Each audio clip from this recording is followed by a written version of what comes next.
Olá, seja muito bem-vindo, muito bem-vinda ao programa Mãozinhas que Fazem. O modelo de pensamento investigativo do aluno começa a estruturar-se nos primeiros anos de vida, sendo considerado por muitos cientistas como crítica para o desenvolvimento intelectual da criança, uma vez que é nesse período que a criança desenvolve e define as conexões cerebrais que serão utilizadas durante toda a sua vida. O estímulo que a criança recebe nessa fase inicial contribuirá de forma significativa para o seu sucesso escolar. Para sabermos mais sobre esse assunto e fazermos alguns experimentos, chamamos a educadora Vânia Emerick, da Semear Soluções Educativas.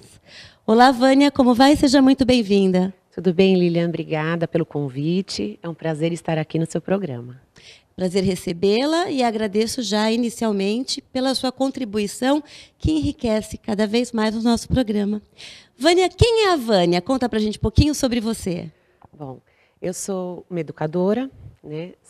Trabalho com crianças desde educação infantil, fundamental, sou formadora de professores e assessora pedagógica. O que é a Semear? Semear Soluções Educativas é uma empresa diretamente ligada à educação. Nós trabalhamos com assessoria pedagógica, formação de professores e palestras para pais. Então, o nosso intuito é sempre trabalhar com a criança, né? Coisas dirigidas à criança. Vânia, quando se fala sobre criança, infância, primeira infância, a gente acaba entendendo muitas vezes que a criança é um pequeno cientista. Para ser um pequeno cientista, devemos incentivar. Mas o que é investigação? É assim que você chama? A gente fala em pensamento investigativo. Pensamento investigativo. Fala um pouquinho para a gente sobre isso. O pensamento investigativo é o desenvolvimento da curiosidade da criança, né? Desde as primeiras hipóteses, então a busca pela descoberta, a busca pela informação, os experimentos que a criança faz, o colocar a mão na massa para descobrir, né? Toda essa elaboração mental de descoberta faz parte do pensamento investigativo. Porque os pais em casa, eles promovem até um espaço adequado para a criança, né? Então, coloca blocos ali de montar, coloca uma folha A3, A4, giz de cera, mas apenas coloca. Então, o programa hoje certamente é enriquecedor, porque os pais aqui em diante eles vão ter um olhar mais amplo para o que está por trás dessa brincadeira. Fala um pouquinho para a gente, como é que funciona isso? Como que os pais podem contribuir dentro de casa? Tá. A função dos pais é fundamental, assim como de qualquer adulto que esteja fazendo essa mediação com a criança, né? A gente tem o adulto como alguém que vai orientar, que vai dirigir esse pensamento da criança. Então, a gente tem sugestões de atividades, como assim, deixar que a criança explore o ambiente. É lógico que com certa segurança, né? Não é só deixar ali para a criança fazer tudo sozinha. Ela precisa ter uma mediação, um espaço em que ela possa explorar e ser conduzida. E o semear, o que é? É uma escola, você vai até as pessoas, existe um grupo de profissionais que trabalham? Isso, nós somos em 3 profissionais, né, todas especializadas em educação, cada uma em uma área mais dirigida, né? Então a gente tem a Carol, que é psicomotricista, a Sabrina, que é mais dirigida... O que a Carol faz lá? Então, todas nós somos formadoras e assessoras.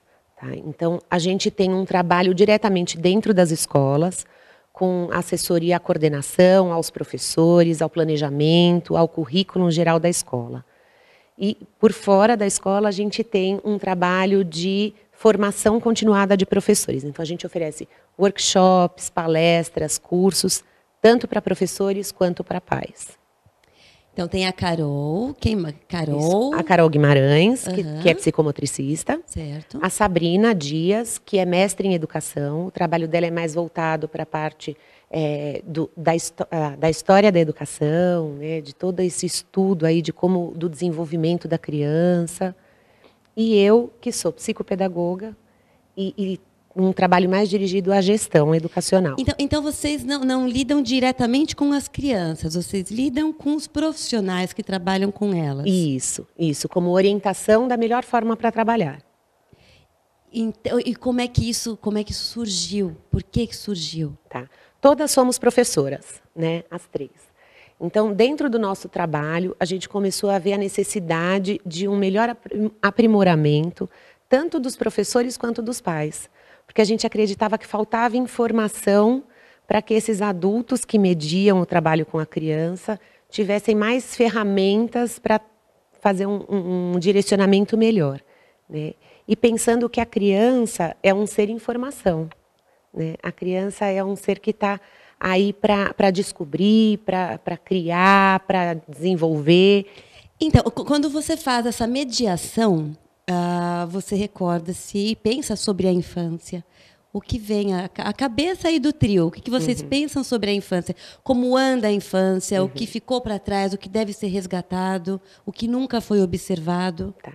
A gente acredita na infância de forma que a criança não é um livro branco, né, que a gente vai escrevendo e construindo. Ah, não é? Não. Eita, eu mesma muitas vezes falo, nasce com um livro, né, com páginas em branco, e a gente muitas vezes também ajuda a criança a preencher essas páginas. Não é isso, então? Então, é muito comum esse pensamento, né, até porque nós somos formadas com uma concepção de infância desse jeito. Mas hoje acredita-se que a criança é agente da construção do seu conhecimento. Olha que bárbaro, repete. A criança é agente da construção do seu próprio conhecimento. Então a criança, ela tem habilidades de questionar, de buscar, de investigar, e é isso que vai desenvolvendo na criança um maior interesse pela aprendizagem. Porque é muito comum a gente ver crianças pequenas. Você pergunta para qualquer criança pequenininha, de infantil ou das séries iniciais, qual a matéria que ela mais gosta na escola. Tirando educação física... Que sempre é a resposta. Né? A principal que aparece é ciências. Né? E quando a gente vai para as crianças maiores, a gente observa que os alunos começam a ter um receio com ciências, principalmente quando divide em química, física e biologia. Por que isso acontece? Então, é um grande mito na educação. Né? Essa desmotivação que o aluno tem. Né? E a gente acredita que é porque nós adultos temos uma mediação errada. Né? A gente corta a investigação da criança, a gente bloqueia essa curiosidade, dando respostas prontas, exigindo conceitos formados e sem deixar que eles explorem sozinhos, né? Que eles tenham essa opção de descobrir. Vânia, a criança, quando ela é estimulada, ela aprende. Mas quando ela não é estimulada, ela está em casa brincando sobre o tapete por conta, sem ter um adulto por perto, ela está aprendendo da mesma forma? Então, a criança, quando está brincando, ela está aprendendo. Tá? Independente de qualquer coisa, qualquer brincadeira desenvolve aprendizagem. Mas quando tem uma mediação, né, uma mediação adequada, essa aprendizagem é muito mais rica. E a gente pode tirar muito mais proveito daí. E quais atividades que você sugere para aguçar a curiosidade das crianças? Tá. A gente pensa muito, não necessariamente em atividades propriamente ditas, mas na forma como a gente conduz as coisas. Então, quando uma criança te faz uma pergunta, por exemplo, eu tenho uma criança que fez a pergunta assim: quando eu abaixo a cabeça, por que os meus olhos não caem? Né? Que é uma curiosidade da criança e que não tem um conceito. Né? O meu filho tem 18 anos. Está caminhando para os 19, mas é engraçado que me marcou. Quando ele era pequenininho, devia ter uns 3 aninhos, 4, ele ficava tentando tirar o olho dele. Nossa, era de noite, ele ficava tentando puxar para ver se saía. E aí você fica numa situação que você não sabe nem o que responder, o quão pronta ou madura está a criança para uma informação científica, né, plausível. Então, isso é muito importante, respeitar a maturidade da criança. Né? E a melhor forma de fazer isso é devolvendo perguntas.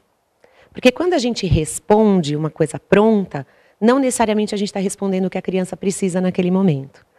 Desenha, vamos lá, volta aí. Então, vamos lá. Explica de novo. Quando uma criança me pergunta, por exemplo, qual a diferença entre meninos e meninas? né? Se eu disser para ela, são sexos diferentes, a fisiologia humana, eu vou estar floreando de um jeito que a criança ainda não está pronta para essa resposta, dependendo da idade. Mas se eu devolver com uma pergunta, que pode ser, o que você acha, né? Qual você acha que é a diferença? Você faz com que a criança crie hipóteses. Então, na verdade, quando a gente responde com uma pergunta, não é porque não sabemos como responder. Então, nós estaríamos ajudando a criança. Isso. A buscar respostas também Isso. através de observações que ela já tem feito. Isso. E dentro do que a maturidade dela permite, né? O que é muito importante. Olha, o pessoal de casa, hein? Que dica bacana. Gostei, Vânia. Legal. Então, assim, eu tenho um exemplo de uma criança que perguntou, né? Qual a diferença entre meninos e meninas? E quando foi devolvido para ela essa pergunta, né? O que você acha? A resposta foi imediata. Meninas usam rosa e meninos usam azul, né? E aí nós levamos essa menina até o armário do pai e da mãe, né? E ela viu que no armário do pai tinha camisa rosa e no da mãe tinha blusas azuis. Né? E desconstruímos essa resposta dela. Né? Porque isso é importante. Quando a resposta não é correta, a gente desconstruir, né? E deixar que ela busque novas possibilidades. Né? E buscar novas possibilidades tem a ver com segurança? Então, não necessariamente.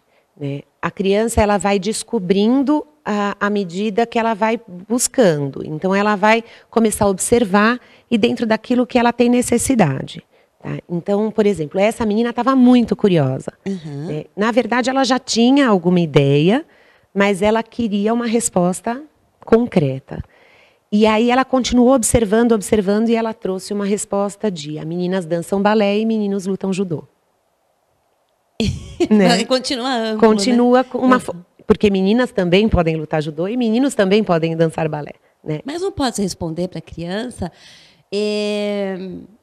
Da minhoquinha, da borboletinha, não podemos já falar diretamente, não? Então, a gente pode, mas a gente está tirando uma forma da criança descobrir. Acho que para todas as outras perguntas Para todas também, as perguntas. Né? Essa questão, o processo investigativo, o pensamento investigativo da criança, ele é mais acentuado nos primeiros anos de vida por conta dos professores estarem despreparados e desestimularem, talvez, durante o período escolar, no ensino fundamental e no médio? Então, o pensamento investigativo está presente na criança desde o seu nascimento. Né? Quando ele começa a buscar o seio da mãe para mamar, já é uma investigação. Certo. Né? Mas na fase escolar, o que acontece, que a gente costuma ver, é que quando o conteúdo começa a ficar muito denso, né, a gente tem uma luta contra o tempo. E aí a gente para de fazer os questionamentos para apresentar o conteúdo pronto. Porque a gente tem um currículo para cumprir, um conteúdo a cumprir, e muitas vezes não dá tempo de ouvir esse aluno. Entendi. E no próximo bloco vamos continuar o nosso bate-papo com Vânia Emerick, da Semear Soluções Educativas. Voltamos já já.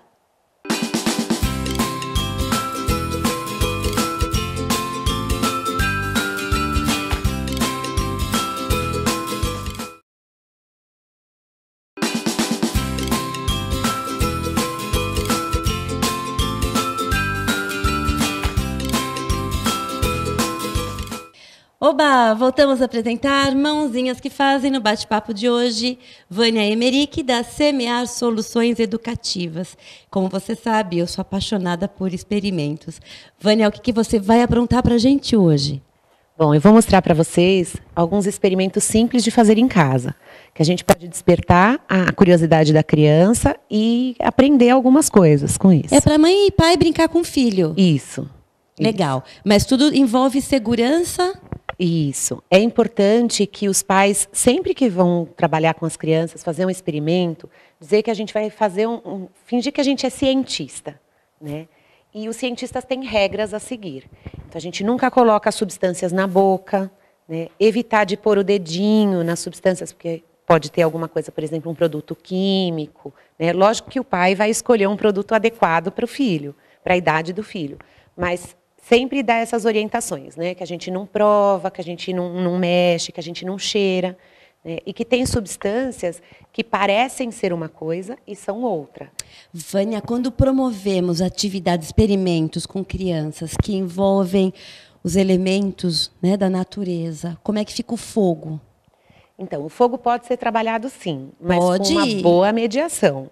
Tá? Então, aquela brincadeira de passar o dedinho em cima do fogo na vela que não queima, pode ser feito com um adulto, lógico que com crianças um pouquinho maiores. Né? A gente não vai pedir para uma criança de 2 anos pôr o dedinho na vela. Gente, minha filha vai pirar com isso. Dá para brincar bastante. Tudo que a gente vê que não vai machucar e que não tem um risco para a saúde da criança, é possível de fazer e deixar que eles explorem. Ótimo. O que tem aqui? Então vamos lá, nessa bacia tem leite integral, tá? Aí eu vou pingar aqui umas gotinhas, que ele vai me ajudar. Aqui. Quer que eu segure seu microfone? Acho que não precisa. Então vamos lá. Ó, gotinhas de aqui, corante. Corante, líquido. É corante escolar, alimentício? Eu costumo usar os alimentícios, porque se a criança puser na boca, não tem perigo. Certo. Tá? Então, escolhe a cor que quiser. Aqui eu usei o verde, o marrom e o preto. Tá? E aí a gente pega o detergente e eu vou pingar gotinhas em cima das gotas de corante. Olha, esse detergente é mágico também. Aqui tudo a gente faz mágico. Gostei. E olha o que acontece. Nossa! As cores começam a dançar, ó. Posso chamar, então, de cores dançantes? Isso mesmo, é o nome que a gente dá para esse experimento. Cores dançantes. E aí, quando a gente mostra isso para a criança, a gente pode explorar várias coisas. Então, uma das coisas que a gente explora é por que esse leite está mexendo. Né? E aí, por que esse leite está mexendo? Porque, assim, muitos experimentos que são feitos, né, até considerando futuramente na escola, existem os nomes que são, difíceis, né, de acordo com a maturação da criança. Eu posso fazer uso desses nomes científicos para a criança? Sim, é importante nomear. Né, porque a criança vai se familiarizando com esses termos. Mas eu não posso exigir que a criança consiga reproduzir esses termos para mim, nem explicar exatamente o que eles são. Né? Essas cores dançantes, tem algum nome específico para ela? Essas cores dançantes, eu mostro a quebra da gordura. Então, o leite integral, ele tem gordura. E o detergente quebra a gordura. Então, quando eu pingo o detergente, tem essa movimentação, que é exatamente a quebra da gordura. As cores, elas só estão aí para a gente conseguir visualizar melhor essa quebra. Né? Todo esse movimento é por conta... E por isso que a gente usa o detergente para lavar a louça. Porque o detergente quebra a gordura que está no prato, que está no talher, para deixar limpo. E, na verdade, o detergente, quando é colorido, tem um porquê? Porque, não sei, detergente azul, vermelho? Não. Só porque é bonitinho? É, o cheirinho e a cor preferida da criança. Entendi. Rafael, consegue mostrar aqui dentro dessa bandeja? Lá, como é que então fica? Vou pingar mais um pouquinho. E aí a criança pode mexer com uma colher? Pode mexer até para fazer a mistura das cores. Né? E aí observando as tonalidades se misturando. Então, quando eu ponho, por exemplo, amarelo e azul, ele vai ver aparecer o verde. E aí eu posso ir despertando na criança essa curiosidade de misturar cores. Olha que delícia. Que também é outra parte do pensamento investigativo, que é o dia a dia. Né? Então, nas situações diárias, a gente consegue explorar. Bacana. O que mais que você trouxe pra gente? Então, Gostei desse daqui, vou fazer em casa também. Agora eu vou deixar meu microfone para pegar. Vamos lá, eu te ajudo aqui a trocar, tirar esse daqui, colocar ali. E, Vânia, as crianças, elas aprendem isso na escola, mas mesmo no jardim da infância, os professores, eles escolhem uma aula, ou isso pode acontecer a qualquer momento com a criança? Porque, por exemplo, a criança no jardim da infância, o importante mesmo é que ela brinque. Tem o lado científico, né? Ensina bastante coisa, porém não deixa de ser uma brincadeira gostosa aí para a criança. Responde para a gente no microfone. Então, essa é a intenção, né? Que seja uma parte do cotidiano inserida na sala de aula. Né? Então, situações de aprendizagem, tanto na sala de aula quanto em casa. A gente pode aprender sempre. Né? E sempre que eu deixo a criança descobrir e mexer, pôr a mão na massa, fazer o experimento, a aprendizagem se dá melhor. Bacana, ótimo. E agora aqui, o que, que a gente tem? O que é legal colocar também, assim, que muitos pais acabam tendo essa falsa ilusão de quando, por exemplo, a criança, quando é pequena, ela pega o microfone e gosta de cantar, ou ela, sei lá, pega o controle remoto da TV para cantar, ou imita um jornalista, alguma coisa assim, ou então adora investigar, descobrir, criar. Então, os pais têm essa falsa ilusão de que, nossa, meu filho vai ser jornalista, vai ser cantor, vai ser cientista, porque, na verdade, não. Ele está explorando. Ele está apenas explorando. Isso, né? isso. E, de repente, se ele acaba optando a vir a ser um advogado, por exemplo, mas ele pode fazer uso desses talentos que ele tinha de pequeno para melhorar a profissão dele, inclusive. Isso. Que não tem nada a ver com apresentador de TV. E muitas vezes, principalmente agora com a modernidade, né, a gente acaba tirando da frente da criança muita coisa. Então, aqueles prendedores de gaveta, prendedores de porta que limitam a criança de explorar, né? Aquelas tampinhas de tampar tomada, né? Eu não sou a favor que criança tome choque, lógico, mas quando a criança vai lá e coloca o dedinho na tomada, ela está explorando, ela está tentando descobrir aquilo, né? Tem que ter um adulto para dizer não. Mas quando a gente fecha tudo, cobre tudo, eu estou tirando a oportunidade da criança.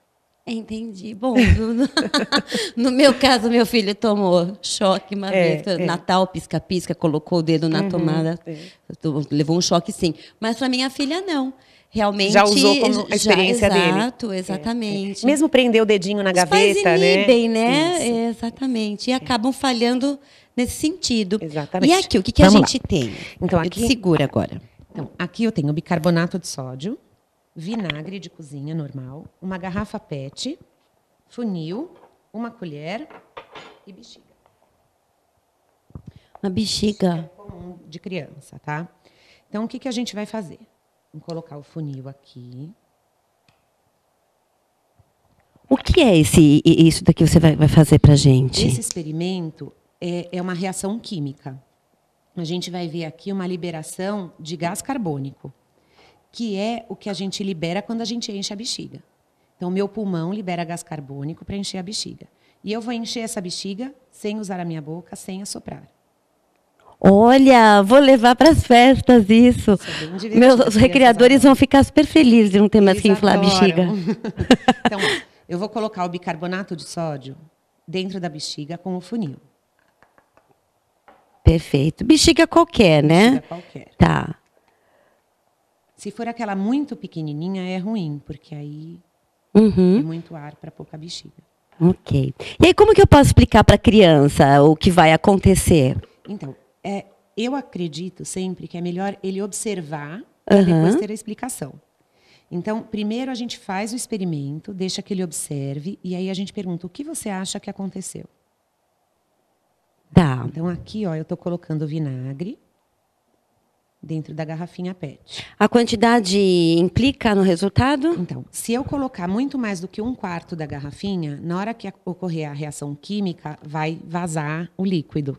Então, eu tenho que pôr até 1/4 da garrafinha. Certo. Tá? E uma média de 1 colher de bicarbonato, 1 colher de chá. Aí, olha, eu encaixo a bexiga aqui na boquinha da garrafa.